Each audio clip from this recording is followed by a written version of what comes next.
I just love picture books. So today I'm going to share with you Each Kindness by Jacqueline Woodson, illustrated by E.B. Lewis.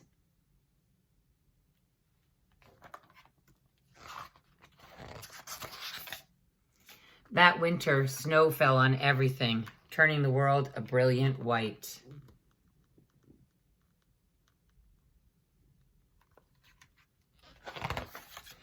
One morning, as we settled into our seats, the classroom door opened and the principal came in. She had a girl with her, and she said to us, "This is Maya." Maya looked down at the floor. I think I heard her whisper, "Hello." We all stared at her. Her coat was open, and the clothes beneath it looked old and ragged. Her shoes were spring shoes, not meant for the snow. A strap on one of them had broken.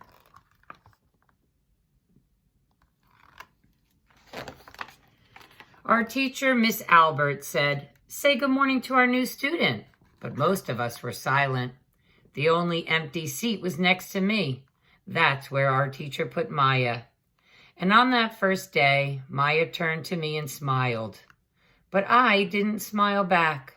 I moved my chair, myself, and my books a little farther away from her. When she looked my way, I turned to the window and stared out at the snow. And every day after that, when Maya came into the classroom, I looked away and didn't smile back.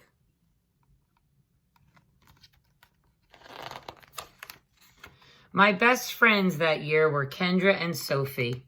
At lunchtime, we walked around the schoolyard, our fingers laced together, whispering secrets into each other's ears.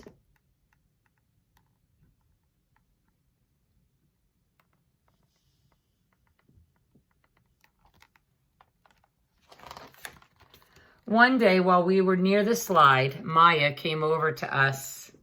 She held open her hand to show us the shiny jacks and tiny red ball she'd gotten for her birthday. "It's a high bouncer," she said, but none of us wanted to play. So Maya played a game against herself.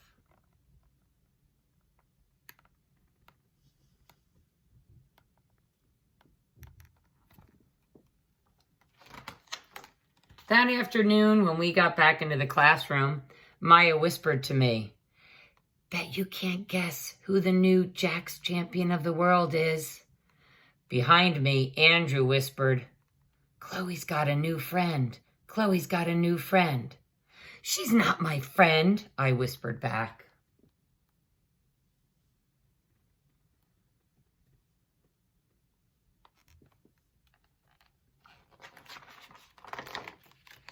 The weeks passed. Every day we whispered about Maya, laughing at her clothes, her shoes, the strange food she bought for lunch. Some days Maya held out her hand to show us what she had brought to school: a deck of cards, pick-up sticks, a small tattered doll. Whenever she asked us to play, we said no.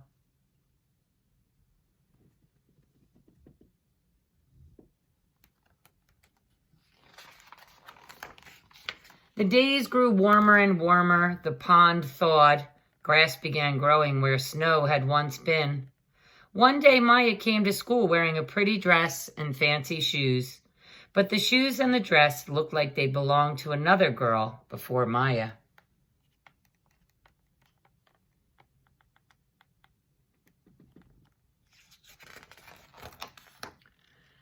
"I have a new name for her," Kendra whispered.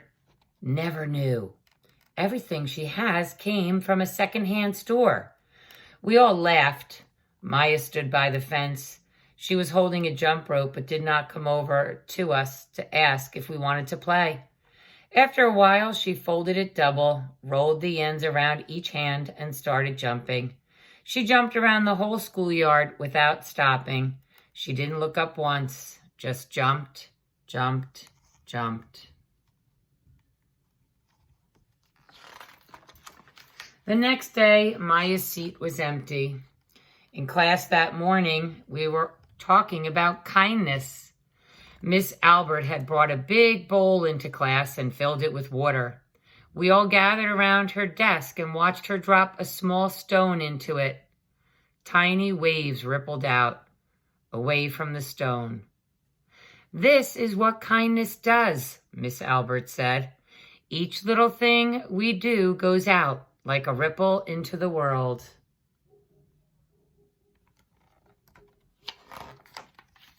Then Miss Albert let us each drop the stone in as we told her what kind things we had done. Joseph had held the door for his grandmother. Kendra helped change her baby brother's diaper. Even mean old Andrew had done something. "I carried teacher's books up the stairs," he said, and Miss Albert said it was true. I stood there, holding Miss Albert's rock in my hand, silent. "Every small things count," Miss Albert said gently, but I couldn't think of anything and passed the stone on. Maya didn't come to school the next day or the day after that. Each morning I walked to school slowly, hoping this would be the day Maya returned and she'd look at me and smile. I promised myself this would be the day I smiled back. "Each kindness," Miss Albert had said, "makes the whole world a little bit better."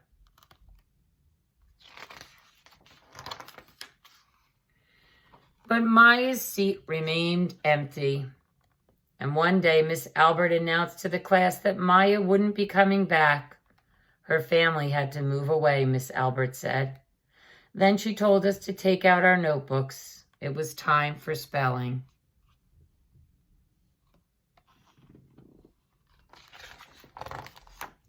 That afternoon, I walked home alone. When I reached the pond, my throat filled with all the things I wished I would have said to Maya. Each kindness I had never shown. I threw small stones into it over and over, watching the way the water rippled out and away, like each kindness done and not done, like every girl somewhere holding a small gift out to someone and that someone turning away from it.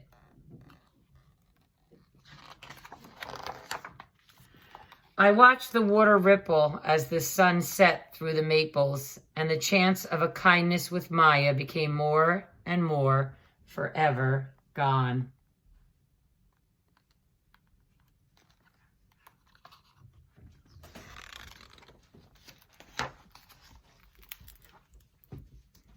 The end.